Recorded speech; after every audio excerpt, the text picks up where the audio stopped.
اللہ کے حبیب صلی اللہ علیہ وسلم کی خدمت میں ایک شخص حاضر ہوا اور اس نے اذن جہاد طلب کیا. حضور میں جہاد پہ جانا چاہتا ہوں, مجھے اجازت مرحمت فرمائے. حضور نے فرمایا احیٌ والدا کا, کیا تیرے والدین زندہ ہیں؟ قال نعم, عرض کی ہاں حضور میرے والدین زندہ ہیں. قال ففیہما فجاہد, کہا جا ان کی خدمت کر, یہی تیرا جہاد ہے. ماں باپ کو بلکتا ہوا چھوڑ جائے اور آپ جہاد پہ چلا جائے, ماں فالج میں گری ہوئی ہے اور بیٹا تبلیغی گشت پہ چلا جائے, باپ تڑپ رہا ہے اور بیٹا پیر کی چوکھٹ پہ جھاڑو دیتا پھرے, اللہ راضی نہیں ہوگا. میں سچ کہتا ہوں, اپنے بھی خفا مجھ سے ہیں بیگانے بھی ناخوش, کہ میں زہر حلال کو کبھی کہہ نہ سکا کند. بات وہی کہتا ہوں سمجھتا ہوں جسے حق, نئے ابلائی مسجد ہوں نئے تہذیب کا فرزند. محمد عربی صلی اللہ علیہ وسلم سے بڑا پیر کون ہو سکتا ہے؟ لیکن حضرت وہ ویسے کرنی نہیں آ رہے. آقا کریم اپنے بٹن کھولتے ہیں اور کرن کی طرف, یمن کی طرف رخ کر کے لمبی سانسیں لیتے ہیں اور کہا میں رحمان کی خوشبو پا رہا ہوں.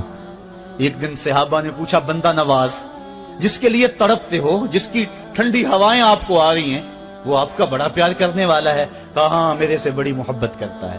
تو کہا پھر اتنی محبت کرتا ہے تو یمن تو دور نہیں ہے, بلال حبش سے آ گیا, سلمان فارس سے آ گیا, سہیب روم سے آ گیا, اور وہ یہاں یمن سے نہیں آ سکا. فرمایا اس کی بوڑھی اور نابینا ماں ہے جس کی خدمت اس کو نہیں آنے دیتی. اللہ اکبر. اب حضرت اویس کرنی نہیں آئے لیکن خیر التابعین کہلائے. آئے نہیں لیکن حضور ان کی یاد میں تڑپ رہے. اللہ, بلکہ حضور نے فرمایا کہ کوئی جائے اویس بن عامر کو ملے, اور جب ملے تو اس کو کہنا میری امت کی بخشش کی دعا کرے. جو ماں باپ کی خدمت کرتا ہے اس سے ثابت ہوا اس کی دعائیں قبول ہوتی ہیں.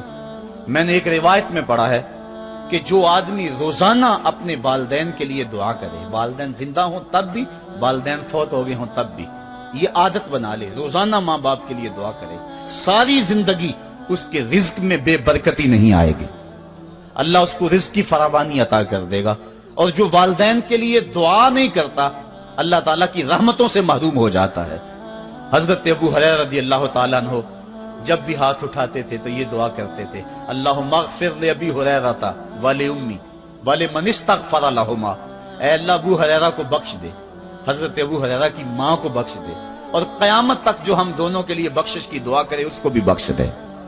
حضرت امام محمد بن سیرین ایک بزرگ ہوئے تابعی, جب بھی دعا کرتے تھے یہ دعا ضرور کرتے تھے, اے اللہ ابو ہریرہ کی بخشش کر دے.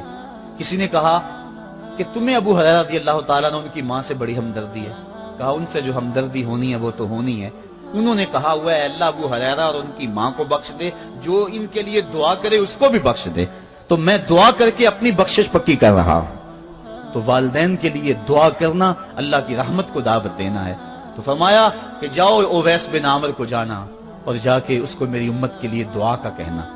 حضرت سیدنا عمر فاروق حضرت علی المرتضیٰ گئے, جا کے ڈھونڈا تلاش کیا, اویس بن عامر ملے, حضور کا سلام کہا, بس پھوٹ پھوٹ کے رونے لگے. کہا بتاؤ میرے رسول کے لبوں پہ میرا نام کیسے آیا تھا, حضور میرا جب تذکرہ کرتے تھے کیسے کرتے تھے. یہ درد دیکھا تو بولے کہ کیا آپ اتنی محبت رکھتے ہیں تو پھر ملنے کیوں نہیں آئے حضور کو, اتنا جو پیار رکھتے ہیں تو زیارت کرنے کیوں نہیں آئے. تو حضرت اویس کرنی نے بات کے رخ کو بدلا, کہا تم نے میرے رسول کو دیکھا, تم نے میرے رسول کی زیارت کی ہے؟ کہا ہاں ہم تو صبح و شام وہاں رہے ہیں. کہا پھر بتاؤ حضور کے یہ ابرو جڑے ہوئے تھے یا کھلے ہوئے تھے؟ اب دونوں حیران ہو گئے.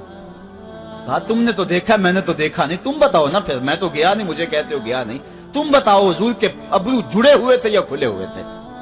حیران ہیں. کہا حضور آپ ہی بتلائیے. کہا کوئی دور سے دیکھتا تو جڑے ہوئے نظر آتے, قریب آ کے دیکھتا تو کھلے ہوئے نظر آتے. یہ وہ ہے جو ماں کی خدمت کرتا رہا اور حضور کے دربار میں حاضر نہیں ہو سکا, لیکن حاضری اس کی تھی, وہ جہاں بھی تھا وہ نبی کے قرب میں تھا. تو اس لیے ماں باپ کی خدمت اتنا بڑا وظیفہ ہے. حضرت بایزید بستامی کہتے ہیں میں نے حق معاف کروا لی اپنی ماں سے, کہ ماں تیرے حق ادا کروں یا اللہ کے حق ادا کروں, تو مجھے اپنے حق معاف کر دے, میں اللہ سے اپنے حق معاف کروا لیتا ہوں, اپنی اللہ کو راضی کر لیتا ہوں. جنگلوں میں گھومتے رہے, 12 سال بیت گئے. ایک دن دوبارہ آئے, بستام کی سمت سے گزرے, خیال آیا چلو ماں کو سلام کر جائیں. तहज्जुद का वक्त था, रात का वक्त था, दरवाजे पे खड़े रह गए कि मेरी माँ सोई होगी, मैंने कभी कोई खिदमत नहीं की माँ की, तो अब उठा के तकलीफ क्यों दूं। सारी रात खड़े रहे। जब तहज्जुद का वक्त गुजरा तो नाली से पानी आया, समझ गए कि मेरी माँ तहज्जुद के लिए उठी है, दरवाजे के करीब हो गए। तो माँ ने हाथ उठा लिए, कहा अल्लाह मेरा बेटा बा यजीद तेरी तलब में निकला हुआ है, मैंने उसे अपने हक माफ कर दिए, तू उसको अपना विसाल अता कर दे। हजरत बा यजीद दरवाजा खटखटाने लगे और माँ के कदमों में लिपट गए और रो के कहने लगे, जिस रब को मैं जंगलों में तलाश करता हूं वो तो रब मेरी माँ के पास है। तो माँ की दुआओं में अल्लाह की रिजा है, माँ राजी हो जाए तो समझ लो खुदा राजी है। अल्लाह ताला जल्ला शानहू ने इरशाद फरमाया, वक़दा रब्बुका अल्ला ताबुदू इल्ला इय्याहु, तेरे रब ने यह तय कर दिया है कि उसके अलावा किसी की पूजा नहीं करोगे। व बिल वालिदैन इहसाना, और वालिदैन के साथ उसने सुलूक से पेश आओगे। इम्मा यबलुगन्ना इंदकल किबरा अहदुहुमा औ किलाहुमा फला तकुल लहुमा उफ़्फ़िन वला तनहरहुमा, अगर तेरे पास दो या दोनों में से एक बढ़ापे को पहुंच जाएं तो फिर उनके सामने तूने उफ भी नहीं कहना और ना उनको झिड़कना है और उनसे नरम लहजे में बात करनी है। जब माँ बाप जवान हो, बच्चों की जरूरियात पूरी कर रहे हैं, उनके तालीमी अखराजात और उनके मुआशी सारे मामलात दुरुस्त कर रहे हो, तो उस वक्त तो वालिदैन की बच्चे ताजीम करते ही हैं। इम्तिहान उस वक्त शुरू होता है जब माँ बाप बूढ़े हो जाते हैं और चलने फिरने की सख्त भी नहीं रहती, सिर्फ सांस की एक डोरी लटकी रहती है। और जिस तरह बच्चा अपने बदन से मक्खी भी नहीं उड़ा सकता था, अब ये हालत माँ बाप पर आ गई और बच्चे की तरह मिजाज चिड़चिड़ा हो गया। जमाने के हालात बदल गए, लेकिन माँ की पुरानी, बाप की वो पुरानी रवश है, वो उसी अंदाज में उसी डगर में बात करता है। ये आजमाइश के दिन है, ये इम्तिहान के दिन है। अब देखना है वालिदैन की इस वक्त ताजीम कौन करता है। फरमाया इम्मा यबलुगन्ना इंदकल किबरा, अगर तेरे पास वो बढ़ापे को पहुंच जाएं, दोनों पहुंच जाएं, या तेरी खुशकिस्मती कि दोनों में से एक पहुंच जाएं या दोनों पहुंच जाएं, तो फिर उनकी तूने ताजीम करनी है। क्या कैसे ताजीम करनी है?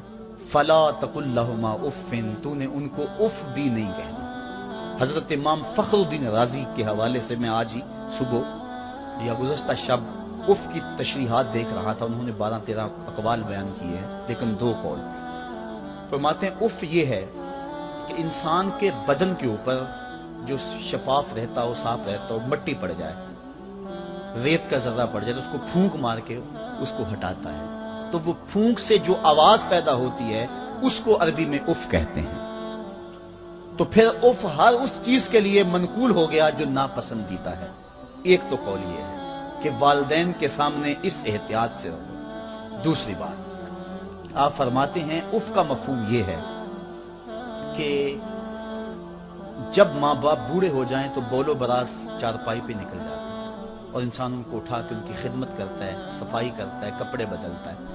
इंसान की तबीयत में जो फितरी नफासत है उसके तहत उसको माँ बाप से जो मकरूह और नापसंदीदा बू आती है उससे वो बचना चाहता है। वो नफरत माँ बाप से नहीं होती, वो नफरत उस बदबू से होती है जो माँ बाप के बदन से या चारपाई से या कपड़ों से उठ रही है। तो बंदा अपने जो है वो नाक पे कपड़ा रख लेता है उस बदबू से बचने के लिए।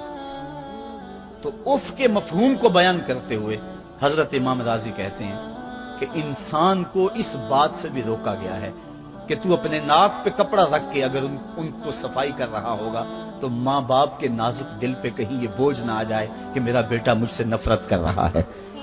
इसलिए वालिदैन की ताजीम का आलम यह है कि तू खुले नाक से उनकी खिदमत करे और वो बदबू सहता रहे और अपने नाक के ऊपर कपड़ा भी न रखे कि तेरे माँ और तेरे बाप के दिल के अंदर इतना खलाल और मलाल भी पैदा ना हो।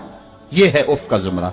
हजरत इमाम हसन रदी अल्लाह ताला अन्हु ने सारी जिंदगी अपनी वालिदा हजरत फातिमा तो ज़हरा के साथ बैठ के खाना नहीं खाया था। एक दिन हजरत सैयदा फातिमा ने फरमाया कि बेटा मेरा जी चाहता है कि मेरे साथ तुम बैठ के खाना खाओ, लेकिन तुमने कभी भी मेरे साथ बैठ के खाना नहीं खाया, क्या वजह है इसकी? तो हजरत इमाम हसन फरमाने लगे, अर्ज करने लगे, अम्मी मैं इस डर से आपके पास बैठ के खाना नहीं खाता कि कहीं किसी लुकमे की तरफ आपकी नजर बढ़ जाए और मैं अदमे आगही की वजह से अपने हाथ को उस लुकमे के पे डाल लूं। और ना जान सकूं कि इस लुकमे को उठाने का इरादा मेरी मां के दिल में पैदा हो चुका है और मैं अल्लाह की रहमतों से महरूम हो जाऊं, इस डर से मैं आपके साथ बैठ के खाना नहीं खाया करता। यानी मां बाप की ताजीम का आलम यह है, उफ तक ना कहो। हजरत सईद इब्न मुसय्यब रदी अल्लाह ताला अन्हु जलीलुल कदर ताबी हैं, वो फरमाते हैं कि वालिदैन के सामने बेटे की हालत क्या होनी चाहिए।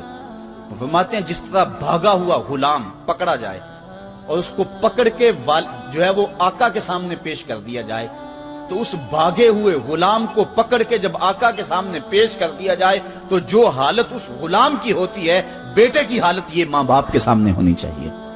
अब उन बेटों को सोचना चाहिए जो अपने मां बाप को दकियानूसी का ताना देते हैं और समझते हैं ये ओल्ड फैशन है, इन्हें क्या पता जमाना कहां चला गया है, और उनके फैसलों को मुस्तरद करते हैं। उलमा ने इस बात को तफसील के साथ बयान किया है कि शरीयत के जो कतई ज़ाब्ते हैं, उन ज़ाब्तों और उन कवानीन को और उन मामलात में तो वालिदैन की फर्माबरदारी नहीं होगी, अल्लाह की अगर मासियत होती हो, लेकिन जो मामले शक वाले हैं वहां मां बाप के कौल को तरजीह दी जाए। तो फरमाया उनके सामने उफ भी नहीं कहनी, वकुल लहुमा कौलन करीमा, और उनसे नरम लहजे में बात करनी है। वख्फिद लहुमा जनाह ज़ुल्ल मिनर रहमा, और उनसे बात और उनके लिए अपने बाजू बिछा लेने हैं नरम दिली की वजह से, नरमी की वजह से। जब जानवर जमीन की तरफ रुख करता है, ऊपर से नीचे की तरफ आता है तो अपने परों को सकेड़ लेता है, तो उसके लिए ये लफ्ज बोले जाते हैं वख्फिज लहुमा जनाह